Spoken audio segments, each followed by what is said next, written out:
Shalom, I'm Shosh Badrosian from the National Public Diplomacy Directorate.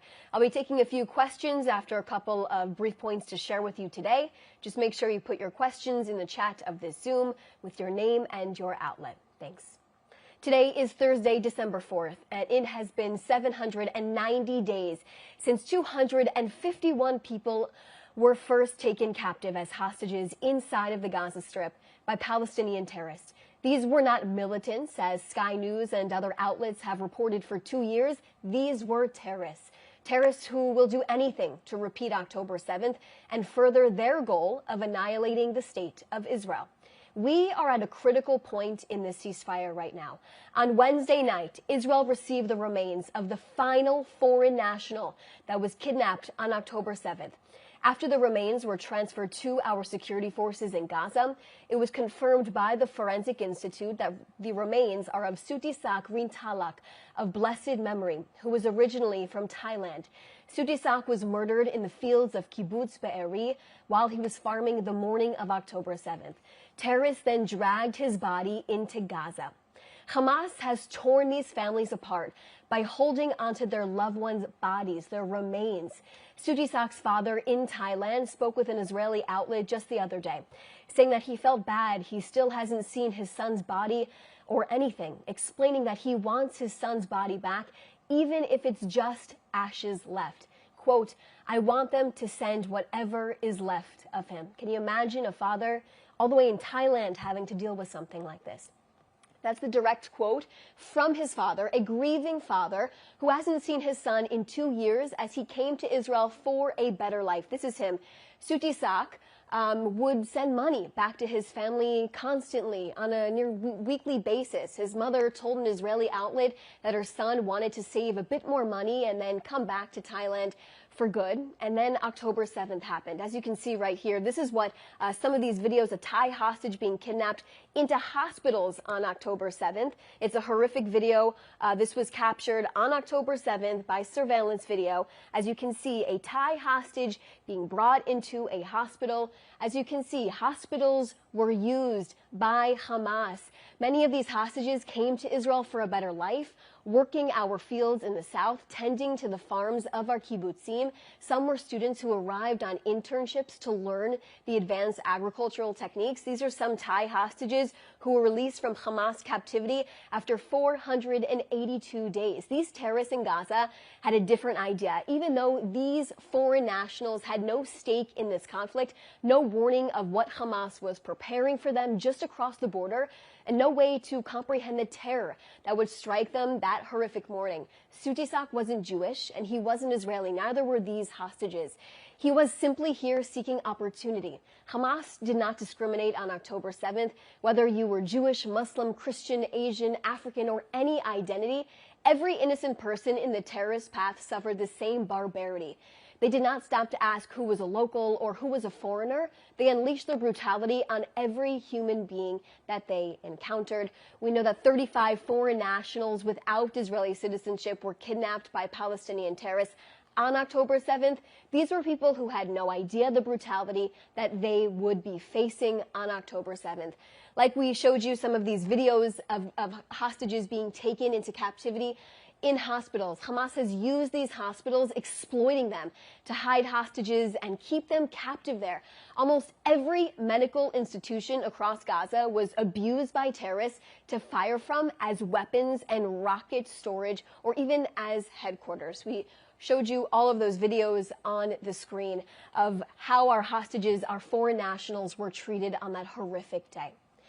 Our final last hostage that is still in captivity right now is Master Sergeant Ron Gvili, who was on medical leave for a broken shoulder on the morning of October 7th.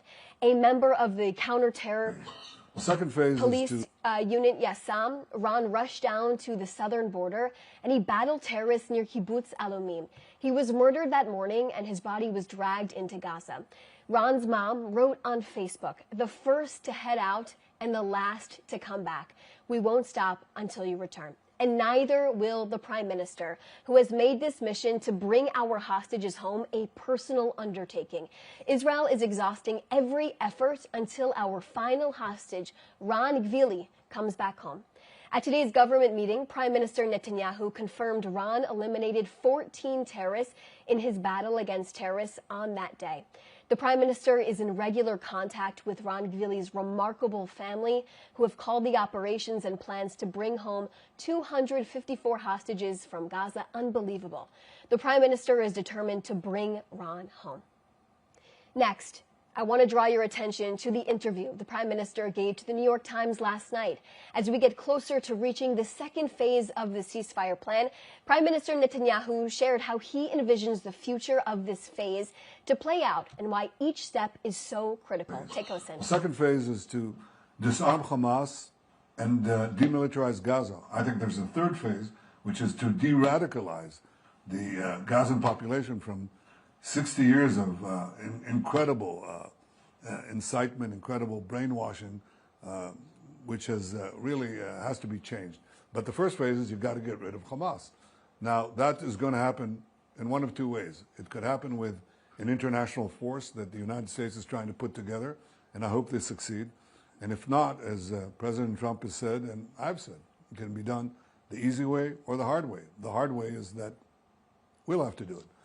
I hope we don't, because I don't want to spend more blood and treasure, especially blood, of the Israelis, or for that matter, of Gazans. But if it needs to be done, Hamas can't stay there, and they won't.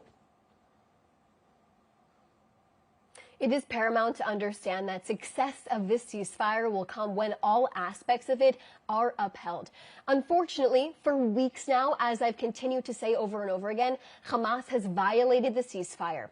On Wednesday, IDF soldiers operating in eastern Rafah were attacked by several terrorists who emerged from underground terror infrastructure.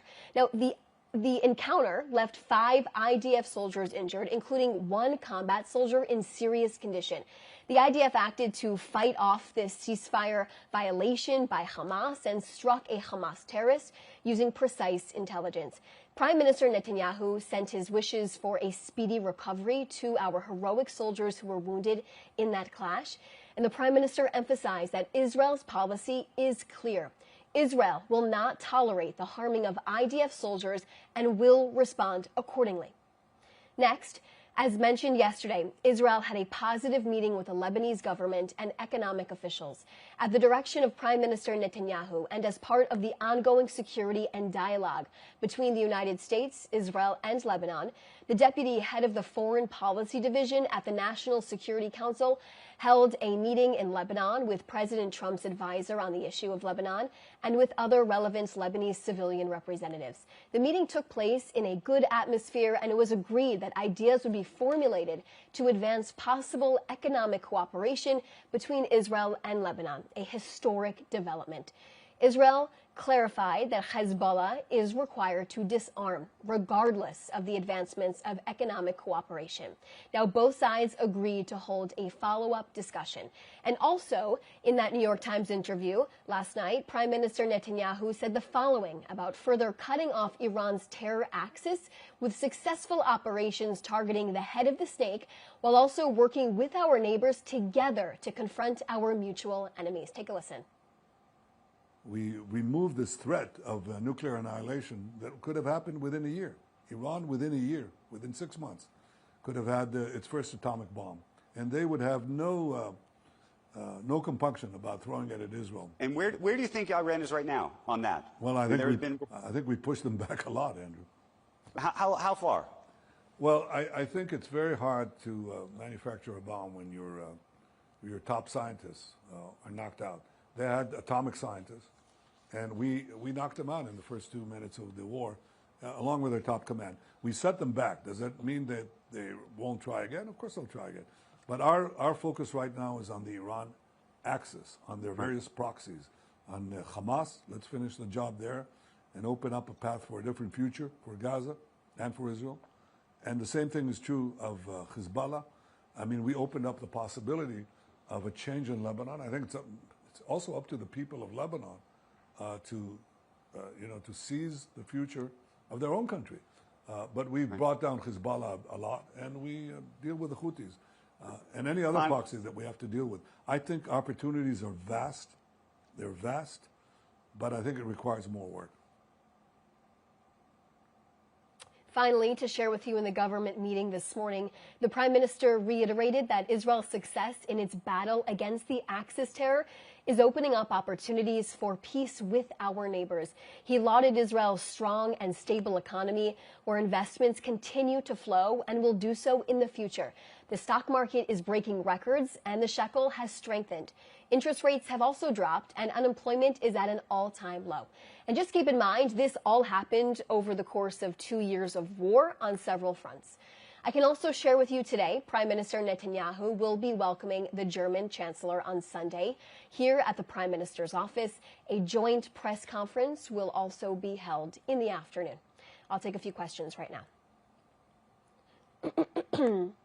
Joel Pollack from California Post. Can you comment on a protest yesterday in LA that targeted a Jewish community meeting at the Wilshire Boulevard Temple to discuss physical security with Israeli officials? I do not have any information on this, Joel, but I can look into it.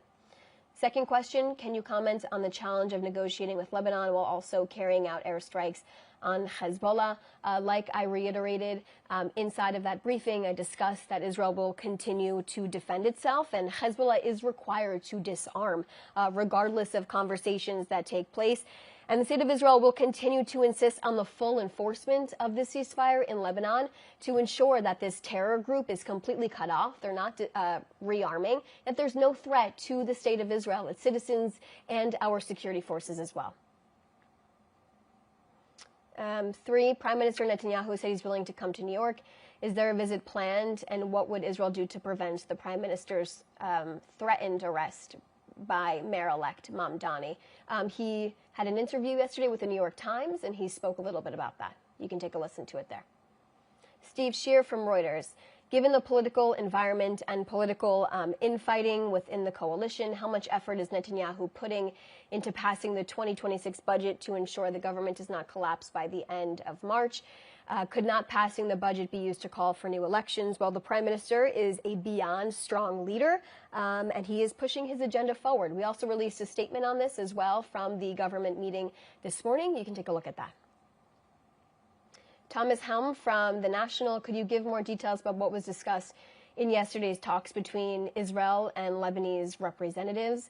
What I can share with you is what I have already said in this briefing, in addition to yesterday, that these conversations did take place. They were historic, and Israel is working to create peace with its neighbors. This is what the Prime Minister has consistently said and will continue to say as we work to cut off our mutual enemies of these terror organizations, these Iranian proxies, Hezbollah, Hamas, the Houthis, and so on and so forth. And we will continue to protect Israel. Teresa, Forum Daily News, can you clarify what other conditions Israel considers necessary before reopening Gaza's main crossing and how today's transfer of remains factors into that decision? I'm not sure what today's transfer you are referring to. I'm assuming the transfer of our Thai national who was held hostage for 790 days that were finally returned yesterday. Remember, this was a Thai national. This was not even an Israeli. Hamas holds people. It doesn't matter who you are, where you come from. A Thai national was in captivity for more than 2 years. And let's remember, we still have our hostage, another Israeli hostage still in captivity. We have one hostage left. Hamas made an agreement at the beginning of this, more than 50 days ago now, that they would be releasing all 48 of our hostages within 72 hours. I'm standing up here more than 50 days since that agreement was made, and we still have one hostage in captivity. It's unacceptable. It is a violation of the agreement. They made a commitment. It is expected that that is to be upheld. Adam Parsons from Sky News, can you please confirm that Abu Shabab has been killed, and can you outline the relationship Israel had with Abu Shabab? I've seen these reports. I cannot comment at this time. And by the way, I was watching Sky News yesterday, and I noticed over and over again that Hamas terrorists are actually referred to as militants. These are terrorists. I have seen this widespread for 2 years now. Why is the term militant being used to describe people who came across the border, slaughtered communities, massacring them, taking people hostage for more than 2 years, being defined as militants. This is a terror organization who believes in the jihadi movement. These are terrorists. Let's use the correct terminology here. We have seen it over and over again. Sky News has used it once again, nearly for 2 years, in addition to the BBC and so many other organizations. I read your outlets on a daily basis, and I would prefer, including the entire rest of the world who believes in democracy, to not see the word militant being used to describe an actual terrorist. Okay, so these are all the questions that I see right now. If you have any other questions, please reach out to our office. Thanks so much for your time today.